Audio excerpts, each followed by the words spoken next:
Годината што изминува ја одбележаа неколку настани кои длабоко ја потресоа македонската јавност и отворија сериозни прашања за безбедноста, управувањето и одговорноста на институциите. Еден од најтрагичните моменти беше пожарот во Кочани, кој однесе човечки животи и ја врати во фокус состојбата со противпожарната заштита, инспекцијските контроли и подготвеноста на локалните служби.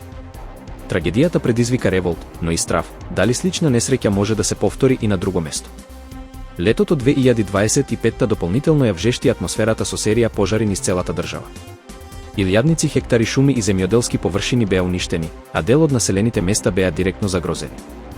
Граѓаните повторно се соочија со дилемата дали државата има доволно ресурси и стратегија за справување со почестите еколошки кризи. Во главниот град, пак, проблемот со ѓубрето и хигиенскиот хаос стана секојдневие. Преполните контејнери, непријатната миризба и опасноста по јавното здравје ја засилија недовербата кон градските власти и отворија прашања за долгорочните решенија за управување со отпадот. Годината ја одбележаа и локалните избори 2025, кои поминаа во атмосфера на силна политичка поларизација. Освен борбата за локална власт, изборите беа и тест за довербата на граѓаните во демократските процеси и институциите. Дополнителни реакции предизвика и воведувањето на системот Safe City со камери и автоматски казни. Дел од граѓаните го поддржаа како чекор кон поголема безбедност, додека други изразија загриженост за приватноста и селективната примена на законот.